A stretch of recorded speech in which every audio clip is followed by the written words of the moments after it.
Hoje é o Dia das Mães, você bem sabe, e eu olhando para algumas mães da Bíblia, pensando, qual delas poderia nos trazer uma inspiração nessa noite com a sua história, e orando também nesse sentido, veio muito forte a lembrança da história de Ana, uma mulher que tem uma história incrível, de superação, de um sonho que é realizado, e nós vamos falar um pouquinho sobre a história de Ana nessa noite mais uma vez. A história dela está lá em 1 Samuel, no primeiro livro de Samuel, no capítulo 1, nós já vemos toda essa história, e eu não vou ler todo o capítulo aqui, seria bastante extenso até, então eu vou dar uma resumida nessa história, que é uma história realmente de superação, e o comportamento dessa mãe tem muito a nos ensinar, tem muito a te ensinar. Então, se você pode, já pega seu papel, a sua caneta, para que você anote aquilo que Deus vai falar com você, por meio do exemplo dessa mulher, e a partir do exemplo dessa mulher, o nosso desafio aqui nessa noite é pensar assim: puxa, o que essa mulher me ensina e o que eu posso praticar? O que essa mulher fez que eu posso realmente fazer também? Algo que nós já sabemos, você talvez já conhece a história dessa mulher chamada Ana, e algo que fica muito claro é que ela tinha um sonho, e o sonho dessa mulher era de ter filhos, ou de ter um filho. E esse sonho ela expõe isso diante do Senhor. Nós vamos falar um pouco sobre isso, mas eu gostaria de fazer uma pergunta para você: qual é o seu sonho? Qual é o seu sonho? Não é uma pergunta retórica apenas para você ouvir e esquecer daqui a pouquinho. Não, eu estou perguntando de verdade: qual é o seu sonho? Você tem sonho? Qual é o seu sonho? O sonho é o que nos move, queridos. E nós sabemos que aquele que não sonha, não vive, não é? Quem desistiu de sonhar, desistiu de viver. Porque é o sonho que nos move, é o sonho que nos faz realmente acordar todas as manhãs e fazer aquilo que nós fazemos. Se nós não temos algo maior dentro de nós, nos impulsionando, nos levando a fazer algo, nós fazemos por uma rotina, fazemos por uma tradição, e a gente perde o brilho, não é verdade? E a gente passa o dia, passa a semana, passa um mês, depois passa um ano, e depois mais um ano, e quando você vê, você está na mesma, trabalhando, pagando imposto, trabalhando, pagando imposto, trabalhando, pagando imposto, e no perrengue, naquele suador para poder passar o mês. Qual é o seu sonho? Qual é o seu sonho? Ou quais são os seus sonhos? Talvez você tenha um sonho específico para a sua família, um sonho específico para a sua vida profissional, para a sua vida ministerial. Os líderes de célula aqui da igreja conhecem bem um livro do Dave A. Harley, o título do livro é 8 Hábitos do Líder Eficaz de Grupos Pequenos. Creio que os líderes de célula conhecem bem, porque a gente sempre incentiva, e que assistam os vídeos, leia o livro também. E o primeiro hábito do líder eficaz de grupos pequenos é o sonho. O líder precisa ter um sonho, porque se ele não tem um sonho específico, ele vai ter muita dificuldade. O líder precisa sonhar com a sua célula frutífera, precisa sonhar com a multiplicação, com novas pessoas chegando, toda semana pessoas se rendendo a Cristo, porque se ele não tem um sonho, ele não vai ter motivação para ligar para as pessoas, ele não vai ter motivação para chamar as pessoas, ele não vai ter motivação para treinar um líder ali em treinamento, para poder multiplicar a célula. Então, não podemos começar sem um sonho. Se torna só uma obrigação, fala: puxa, eu tenho célula hoje. Ou um líder de ministério, ou um pastor como eu, se não houver um sonho no meu coração, um projeto no meu coração, tudo se torna burocrático, tudo se torna mais um compromisso a ser feito. Então eu quero repetir para você: qual é o seu sonho? Ou quais são os seus sonhos? Tem um livro, eu li há muito tempo atrás, do Augusto Cury, Nunca Desista de Seus Sonhos. Esse é o nome do livro. E tem uma frase bem no comecinho do livro que ele diz assim: se os seus sonhos são pequenos, sua visão será pequena, suas metas serão limitadas, seus alvos serão diminutos, sua estrada será estreita, sua capacidade de suportar as tormentas será frágil. Tudo isso se você não tiver um sonho, se você não sabe para onde... Obrigado, amor.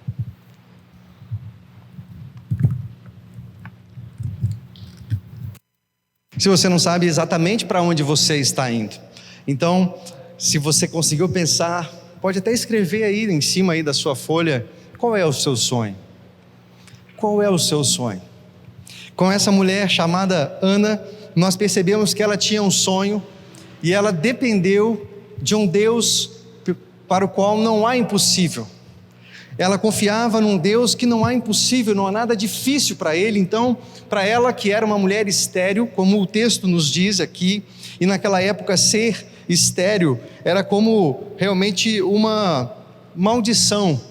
Nos tempos bíblicos, a mulher, para se realizar e ter uma identidade, ela precisava de filhos, e a falta desses filhos era sinal de desgraça, e isso era atribuído a uma rejeição da parte de Deus. Para que ela tivesse uma identidade, sentido social, ela precisava de filhos. E aqui o texto nos diz que Ana tinha uma dificuldade, ela era estéril, ela não poderia realizar esse sonho. E não apenas isso, eu não vou ler, mas depois você pode ler com calma. Capítulo 1 de 1 Samuel, você vai ver que o marido dela também tinha uma outra mulher chamada Penina, e Penina tinha filhos, Ana não. E Penina ficava irritando Ana, porque ela tinha filhos, mas Eucana, que era o marido de Ana, embora agradasse ou tentasse retribuir e dizer para ela o quanto ela era especial, ela se sentia constrangida com aquilo. O texto nos diz também que todos os anos Eucana ia com as suas mulheres e também com os seus filhos ao culto, prestar sacrifícios, e prestando sacrifícios ele dava de comer para Penina e os filhos dela, mas também dava ali para Ana, mas ela ficava constrangida com aquilo, porque via Penina dando para os filhos e ela não tinha filhos. Mas ao invés de se tornar uma mulher amarga, uma mulher cheia de reclamação, reclamando para o marido e reclamando e retribuindo mal também para Penina, a sua algoz, ao contrário, ela foi aos pés do Senhor clamar por um milagre. E o texto nos diz que ela vai ao templo e começa a clamar ao Senhor. Nós vemos lá no verso de número 11, se você está me acompanhando na sua Bíblia, 1 Samuel, no capítulo 1, no verso 11, olha só o que ela diz. Ela faz um voto dizendo: ó Senhor dos exércitos, se tu deres atenção à humilhação da tua serva, te lembrares de mim e não te esqueceres da tua serva, mas lhe deres um filho, então eu o dedicarei ao Senhor por todos os dias de sua vida, e o seu cabelo e a sua barba nunca serão cortados. E aí você conhece essa história, o sacerdote Eli que estava ali, ela estava ali clamando e chorando, o sacerdote olha para ela, acha que ela está embriagada e até é muito áspero, ríspido com ela, mas ela com muita parcimônia ali, né? E com muita humildade ela responde ao sacerdote, fala: não, estou aqui clamando ao Senhor para que me dê um filho. E o sacerdote vai lá e dá uma palavra para ela, para que ela pode ir, que você vai receber o que você pediu. E é exatamente isso que acontece. Depois aí, mais para o final do capítulo de número 1, nós vemos que de fato essa mulher engravida, tem um filho chamado Samuel, e essa mulher não só tem esse filho, mas ela cumpre aquele voto, aquela promessa, e entrega no templo, entrega ao sacerdote, assim como ela havia feito um voto com o Senhor. E ela consagra aquele menino, entrega aquele menino. Aquela mulher não só tem um sonho realizado de ter um filho, mas ela tem um homem que marcou a história de Israel. Ele foi o último juiz, ele foi o primeiro dos profetas, ele teve uma incumbência profética, sacerdotal, política na história de Israel. Foi um homem que trouxe de volta a presença de Deus para Israel, por causa do voto de uma mulher que creu. E ela entrega aquele menino ali, e depois ela tem mais 3 filhos e 2 filhas, como diz lá no capítulo de número 2 do livro de 1 Samuel. Essa mulher nos ensina demais. Embora ela teve que esperar bastante para que o sonho dela chegasse, fosse realmente realizado, ela aprendeu demais do Senhor e tem muito a nos ensinar. Vamos ver algo que nós podemos realmente aprender com essa mulher. Nós temos muitas lições. muitas lições, e eu quero compartilhar algumas delas com você. E a pergunta que vai nos nortear é: por que será que o Senhor demorou a atender o clamor dessa mulher? Por que será que o Senhor demorou em dar de fato um filho para ela e fez com que ela tivesse que passar por tanto sofrimento? Se era uma boa esposa, se era uma mulher temente ao Senhor, e se no final das contas Deus ia dar tantos filhos para ela, como de fato deu, por que será que o Senhor demorou tanto para conceder e realizar esses desejos do coração dela? Por que será que o Senhor às vezes demora, querido, para dar algo que você tanto pede a Ele? Por que será que o Senhor está tardando uma promessa, um desejo do seu coração, um sonho do seu coração? Por que será que às vezes o Senhor está demorando um pouco, como a gente acha que Ele está demorando? Será que você tem um sonho assim, que você às vezes pode pensar: puxa, por que isso não se realiza? Por que isso não acontece, afinal de contas? Eu me lembro da minha trajetória com a Rebeca, clamando a Deus também por filhos, né? Sempre foi um sonho meu, e demorou muito mais do que eu queria para que esse momento chegasse. Mas nesse trajeto Deus tratou demais a minha vida e tem trabalhado até hoje as nossas vidas, né? Há um desejo de ter mais filhos. Nós perdemos uma gestação no ano passado, e nesse projeto todo o Senhor tratando o nosso coração, moldando o nosso coração, porque o nosso Deus tem o tempo certo de todas as coisas. Os sonhos dele são mais altos que os nossos, amém? Os caminhos dele são mais altos que os nossos, e às vezes a gente não entende, e ele começa a demorar. Será que o Senhor está demorando aí na sua vida? O que você pensou quando eu perguntei qual era o seu sonho? Por que será que o Senhor demorou para atender o pedido de Ana? Eu gostaria de dizer alguns aspectos para você aqui. O primeiro aspecto importante, que o Senhor demora, muitas vezes demora para nos atender, é que Ele deseja nos ensinar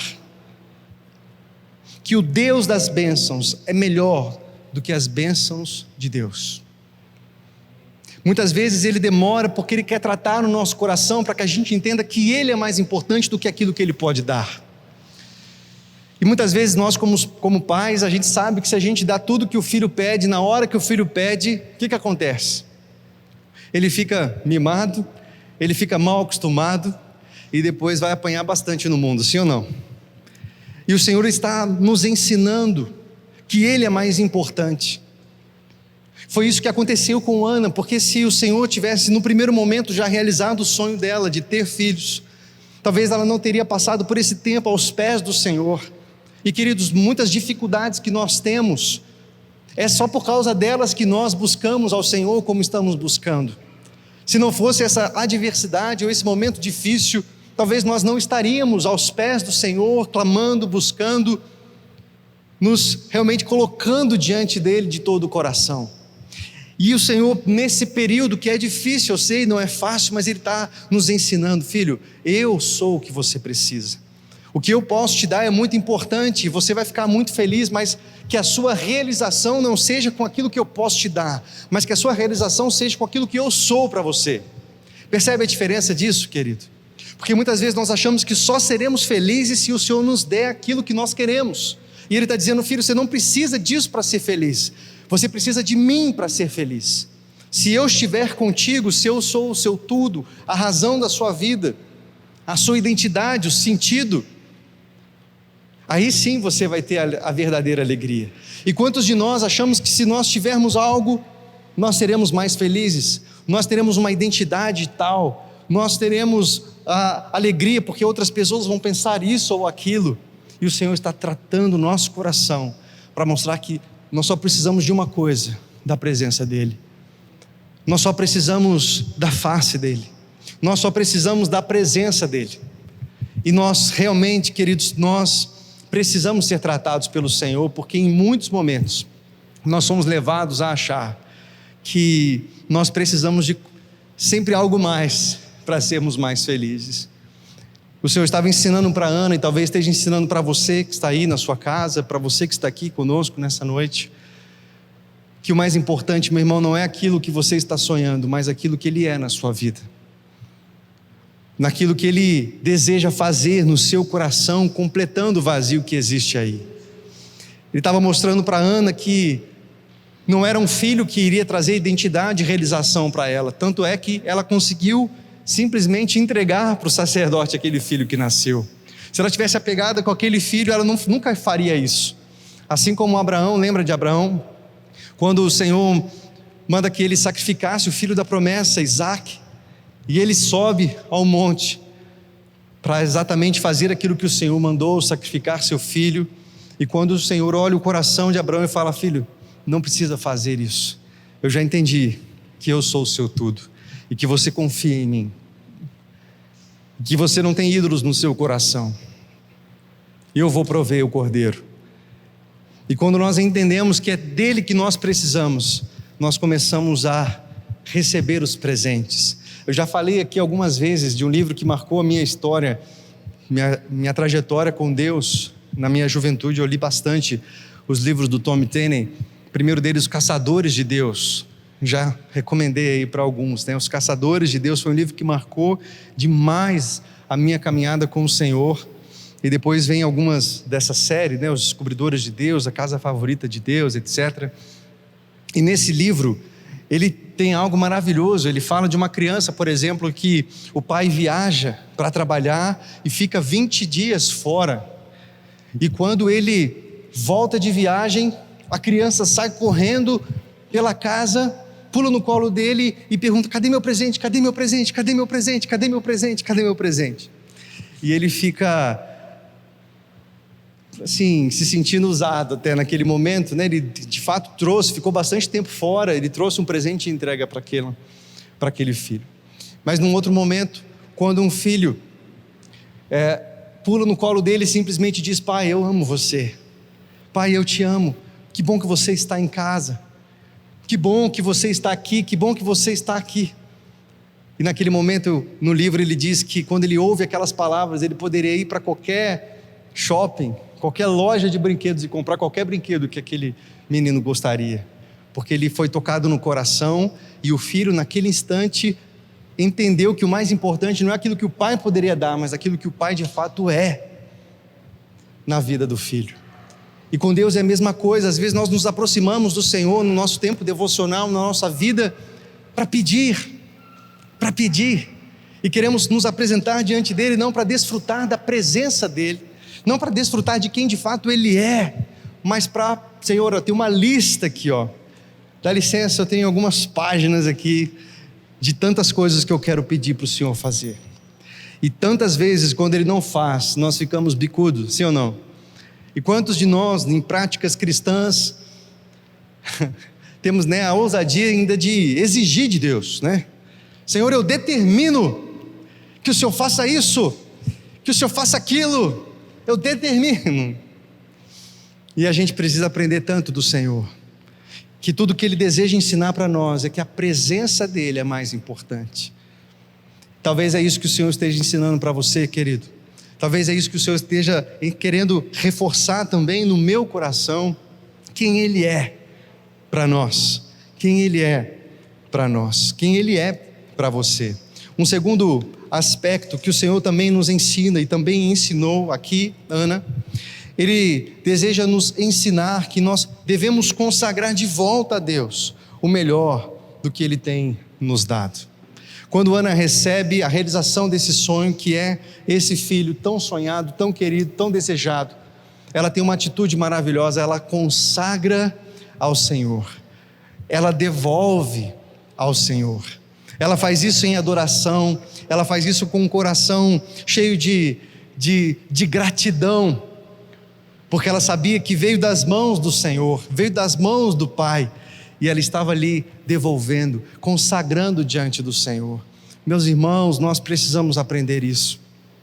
Quantos de nós ficamos igual uma praga, um parasita diante de Deus nas nossas práticas, na oração, pedindo alguma coisa para Deus: Deus, me dá isso, me dá isso, me dá isso, me dá isso, me dá isso. E depois nós temos dificuldade de consagrar ao Senhor. Nós pedimos um emprego: Deus, me dá um emprego, me dá um emprego, me dá um emprego, me dá um emprego, me dá um emprego, Senhor, e fica naquela.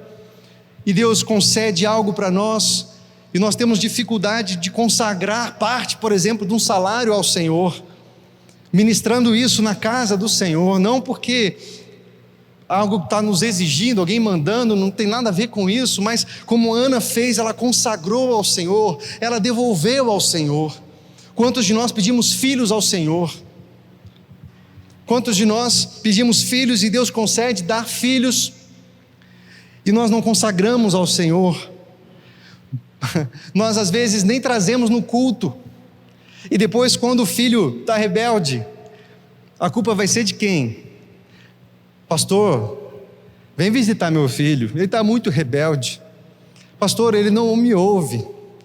E eu já falei, eu não vou nada. Você que não trouxe na igreja. Tinha programação, você não levava. Na célula você falava que era longe, que não ia levar. E depois a culpa ainda é do Ministério de Jovens da igreja, que não fez nada. Crianças, às vezes Deus te deu essa realização de um sonho, querido. Te deu um trabalho, e agora esse trabalho é exatamente o que te impede de servir ao Senhor. Qual é a lógica disso? Ana ela entendeu que veio do Senhor e ela não teve problema nenhum em consagrar a Deus, em devolver a Ele. Olha o que essa mãe nos ensina.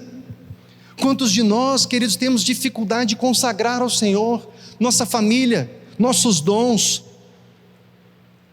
O Senhor te deu tanto e você retém. Ana nos ensina a consagrar ao Senhor, nos ensina que nós não podemos ter ídolos no nosso coração. E o que é um ídolo? Já disse para vocês também, quero repetir bem rapidamente, não é esse o foco da ministração, mas tem um livro do Tim Keller, do Timothy Keller, que se chama Deuses Falsos. Já citei esse livro aqui e recomendo, maravilhoso. E ele diz aqui: se alguma coisa se torna mais fundamental do que Deus para a sua felicidade, para o seu sentido na vida e para a sua identidade, você está diante de um ídolo.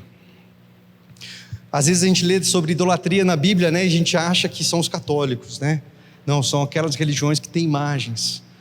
Mas nós somos o povo mais idólatra que tem. Ídolos no coração. Um filho pode se tornar um ídolo, querido. Um filho poderia se tornar um ídolo para Abraão, poderia se tornar um ídolo para Ana. O seu trabalho pode se tornar um ídolo, o seu lazer pode se tornar um ídolo. E satisfazer isso se torna o seu grande objetivo de vida. Olha o que o Tim Keller diz: um ídolo tem uma posição de controle tão grande em seu coração, que você é capaz de gastar com ele a maior parte da sua paixão, da sua energia, seus recursos financeiros, emocionais, sem pensar duas vezes. Sem pensar duas vezes, elas gastam tudo que têm, toda a energia, todo o coração. Às vezes para ter uma viagem dos sonhos, ou para ter um carro dos sonhos, ou para ter um filho, ou para ter qualquer outra coisa. Nada disso, querido, é pecado em si. Agora, quando isso ocupa o lugar que é de Deus no meu e no seu coração, quando isso agora se torna uma desculpa para eu não servir ao Senhor, para eu não me relacionar com o Senhor, nós estamos diante de ídolos. E Deus estava tratando o coração de Ana para que esse menino que ela tanto sonhava, queria e orava e clamava, não se tornasse um ídolo para ela, porque ela poderia achar que só quando ela tivesse essa criança ela poderia ser feliz. E Deus estava ensinando para ela: não, você pode ser feliz hoje, porque eu sou o seu provedor, eu posso te dar isso, mas não é isso que vai te dar a realização que você precisa. E tantas vezes o Senhor não nos dá aquilo que a gente quer, querido, porque Ele está nos ensinando que é dele que nós precisamos. Embora nós achamos tantas vezes que se essa coisa não acontecer, nós vamos ser sempre infelizes, vai faltar sempre alguma coisa, e o Senhor está nos ensinando: não, a única coisa que falta para você sou eu. Consagra ao Senhor a sua vida, consagra seus filhos. E aqui falo como pastor para você, queridos, às vezes a gente está brincando com os nossos filhos, a gente está num tempo muito difícil, 1 ano e meio praticamente de pandemia, sem cultos, sem contato com pessoas, e isso vai trazer consequências terríveis para a educação das crianças, não tenha dúvida disso, para o convívio social dessas crianças, e para o estímulo espiritual dessas crianças, não tenha dúvida disso. E se você ainda está flertando, querido, falando: não tem problema ficar mais uma semana, mais um mês sem ir, sem estar em contato, não estimulando inclusive nem mesmo as células online. Não, é difícil demais, deixa para lá, não tem problema. Depois, toma cuidado, porque a gente acha que a gente está brincando com poeira, sabe? Que a gente passa a mão assim e sai, mas não é poeira, querido, é fogo. E sabe como a gente brinca com fogo, o que acontece? São cicatrizes permanentes. Não brinca, consagra teus filhos ao Senhor, estimula isso na sua casa. Você que é pai, você que hoje ficou na sua casa, você poderia, por exemplo, estar aqui. E quantos, às vezes, nem culto online, infelizmente, vão ouvir, não vão nem ouvir isso que eu estou dizendo, porque a gente está relativizando demais. A vida financeira também. Ana nos ensina, queridos, a consagrar ao Senhor aquilo que Ele tem nos dado. Consagra ao Senhor. Eu gostaria até de falar um pouco mais sobre isso, embora pareça que há uma mensagem, sabe, telegrafada, falando, não, a arrecadação está baixa, então deixa eu falar sobre dízimo, por exemplo. Não, a presença de adolescentes na igreja está baixo. Hoje, por exemplo, não vejo adolescentes aqui, isso me preocupa demais. Então deixa eu falar sobre isso. Não é esse o caso, queridos, mas nós precisamos aprender. Quantos de nós, e aí eu falei que não ia falar, mas vou falar mais um pouquinho. Essa questão, por exemplo, do dízimo, que é um negócio fora de moda hoje em dia, né? Puxa, 10% da renda, quem que é o trouxa que cai nessa? Separar isso, não se trata de 10%, querido. Conheço pessoas que dão mais que isso, fielmente, regularmente na igreja, mas se trata da nossa disposição de consagrar ao Senhor, e não importa o percentual, se você realmente, claro que dízimo se trata de 10%, mas com uma referência, porque às vezes a pessoa, na desculpa de não conseguir separar 10%, não tem um envelope, não consegue separar nada, e a gente precisa se disciplinar nesse sentido, com os nossos filhos, com a nossa família, consagrar ao Senhor parte da nossa semana, e o domingo é uma expressão disso, quando nós estamos numa igreja, por exemplo, consagrando ao Senhor, louvando ao Senhor, nos reunindo para isso. E se a gente abre mão dos princípios, o pastor Rinaldo Ito sempre me diz isso, falou, se você abrir mão dos princípios, os princípios te quebram. Se você quebrar princípios, os princípios vão te quebrar. Meu irmão, não quebre princípios. Você, pai, não quebre princípios na sua família, porque senão os princípios vão te quebrar. Você não está brincando com poeira, você está brincando com fogo. Lá na frente seu filho não quer saber mais nem de te ouvir, nem de ouvir Deus, e não quer nem saber daquilo que você um dia clamou ao Senhor. E aí, meu irmão, espero que não seja tarde. Se posiciona hoje em nome de Jesus. Para de dar desculpa e consagra ao Senhor. Um terceiro aspecto que Ana também nos ensina: o Senhor às vezes retarda a promessa, o milagre, a dádiva, para nos ensinar que os seus sonhos são maiores dos que os nossos. Você crê nisso, meu irmão? Porque a Ana só queria um filho, mas o Senhor tinha um plano maravilhoso. Ele já estava vendo Samuel, o último dos juízes, o primeiro dos profetas, o sacerdote, queria ungir reis, queria trazer de volta a presença, o temor do Deus de Israel para a nação. Aquele que iria marcar a geração, não seria só mais um filho, seria a pessoa, o homem que marcaria aquele tempo, aquela geração. Meu irmão, creia nisso. O Senhor tem sonhos maiores, mais elevados que você tem. Amém? E nós precisamos crer nisso e visualizar. Já pensou se José, quando foi injustiçado, foi preso injustamente, e você imagina a oração de José? Com certeza ele orava: Senhor, me tira daqui, eu não fiz nada, eu estou aqui injustamente, eu fui acusado injustamente, me tira daqui. E o Senhor falou: não, espera mais um pouquinho. 13 anos, pelo menos, esse homem ficou preso. Mas se ele não tivesse ficado preso aquele período, não teria feito os contatos necessários para que um dia ele fosse governador do Egito, salvasse o povo. Os sonhos do Senhor são mais altos, queridos. Às vezes você não entende, não faz sentido para nós por que isso está acontecendo agora, mas crê em nome de Jesus, se posicione em nome de Jesus, consagre ao Senhor. Os sonhos dele são mais altos que os nossos. e nós precisamos consagrar a Ele aquilo que temos, aquilo que somos, e realmente descansar nas fortes mãos do Senhor. E por último, mais um aspecto para a gente finalizar. O Senhor às vezes retarda a bênção, o milagre, os nossos sonhos, para nos ensinar que Ele é soberano, e Ele faz todas as coisas no seu tempo e na sua vontade. É maravilhoso que Ana, se você for ver no capítulo 2 aí de 1 Samuel, nos versículos 6, 7 e 8, você pode me acompanhar se você quiser, ou só anota 1 Samuel 2, 6 a 8, diz assim: o Senhor, olha só o cântico dessa mulher, ela diz: o Senhor mata e preserva a vida, Ele faz descer a sepultura e dela resgata. O Senhor é quem dá pobreza e riqueza, Ele humilha e exalta, levanta do pó o necessitado, e do monte de cinzas ergue o pobre. Ele os faz sentar-se com príncipes, e lhes dá lugar de honra. Pois os alicerces da terra são do Senhor, sobre eles estabeleceu o mundo. Depois de passar por tudo isso, essa mulher pôde cantar ao Senhor, dizendo: Ele é soberano, Ele é maravilhoso, Ele tem um controle de todas as coisas, nada foge do controle dEle, não há impossível para Ele. Depois de passar por esse tempo tão difícil de espera, mas sendo fiel, ela pôde ver que o Senhor é soberano. E meu irmão, às vezes você não está entendendo, nós vivemos um tempo assim, sem explicações, essa pandemia, essa loucura que a gente está vivendo, uma recessão econômica, uma crise política, uma crise sanitária, são situações que a gente não consegue nem entender. A Gisele está aqui, a gente está acompanhando o Alex, que está internado, sem saber ainda exatamente a causa, estamos estudando, fazendo exames, de repente não conseguia mais enxergar. Meu Deus, o que está acontecendo?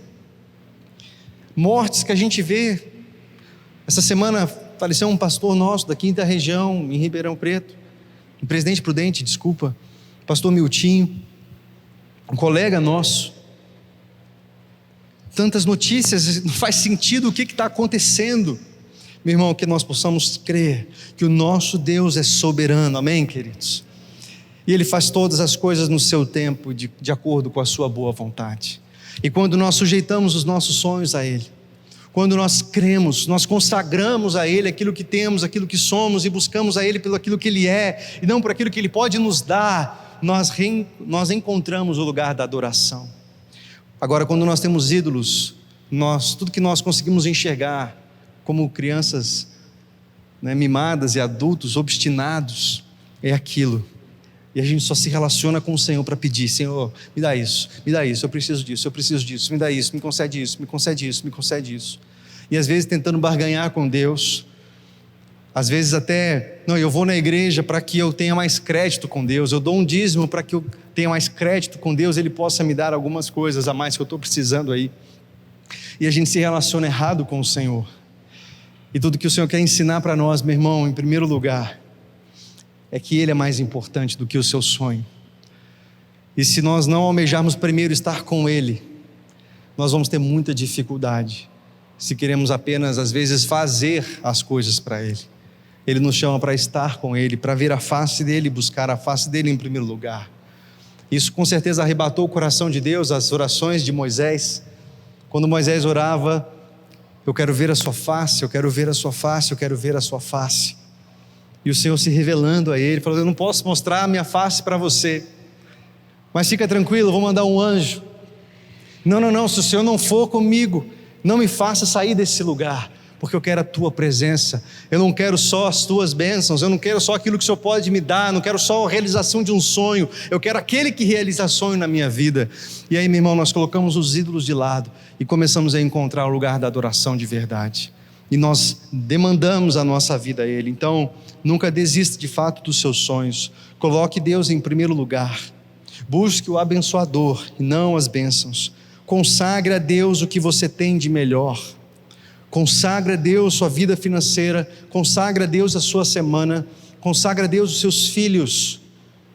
Não brinque com isso, querida, em nome de Jesus. Consagre seus filhos ao Senhor. Ajude eles a se apaixonarem pelo Senhor. Quando eles veem os pais deixando para depois o seu serviço ao Senhor, a sua adoração ao Senhor, E não se trata apenas de virem assistir um culto, mas de trabalhar. Os filhos verem os pais aqui na frente cantando, ou ali servindo, ou na porta. Isso é discipulado, querido, isso é exemplo. Isso vale muito mais do que você falar, você tem que orar, filho. Vale muito mais, você tem que ir na igreja. Falou, eu vou na igreja, mas você não vai, por que eu tenho que ir? Você fala que eu tenho que orar, mas eu não vejo você orando. Você diz que eu preciso aprender um instrumento para vir aqui tocar, mas eu não vejo você que tem dom fazendo isso. O discipulado tem nos chamado a ser exemplo, e começa com as nossas casas. Você não pode terceirizar seus filhos para a igreja ou para a escola. Discipule-os em nome de Jesus, consagre-os ao Senhor. Creia que os sonhos e planos de Deus são maiores e melhores, e creia que Ele é soberano e faz todas as coisas segundo o conselho da sua vontade. Amém? Glória a Deus por esse exemplo maravilhoso de Ana, que nos ensina muito e nos leva nessa noite a pensar no nosso compromisso com o Senhor. Será que há ídolos no seu coração? Será que você está obstinado naquilo que você quer que Deus faça para você, ou você está buscando a face dEle? A presença dEle te basta, ou você quer que Ele te dê algo? Vamos colocar em pé, meus irmãos, vamos ter uma atitude de oração, de adoração. Eu quero convidar você também aí na sua casa a ter esse tempo de reflexão, a ter esse tempo na presença do Senhor, pensando um pouco nessa palavra, pensando quais são os seus sonhos, onde você quer ir, onde você quer chegar,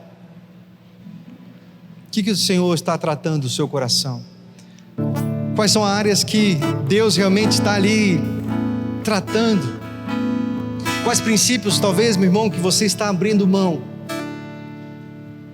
que você está negligenciando. Toma cuidado. Será que você tem se consagrado ao Senhor?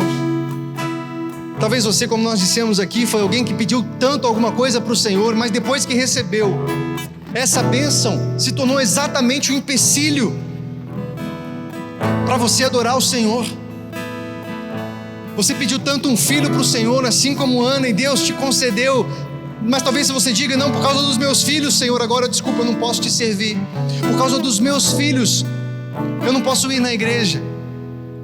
Por causa dos meus filhos eu não posso fazer isso ou aquilo. Ou talvez você pediu um emprego para o Senhor, você pediu algo insistentemente, o Senhor te concedeu, mas talvez exatamente isso agora é um empecilho. Você diz, não, eu comprei alguns imóveis e agora eu preciso passar o fim de semana lá. Desculpa, Senhor, o Senhor me deu tantos dons, mas agora vai ficar difícil, hein? Afinal de contas, o Senhor me abençoou tanto que eu comprei um sítio, eu comprei um carro novo. Agora, desculpa, agora meu tempo, eu preciso fazer outras coisas. Toma cuidado, querido. Toma cuidado. Consagra ao Senhor a sua vida. Consagra ao Senhor seus filhos. Você é sacerdote do seu lar. O responsável pelos seus filhos, claro, é você. E você precisa ser exemplo para eles. Consagra, mostra para eles que Deus é mais importante do que qualquer presente que você pode dar, do que qualquer dádiva que você pode dar. Se coloque diante do Senhor. Deixa Deus falar com você nessa noite, querido. Deixa o Senhor falar com você.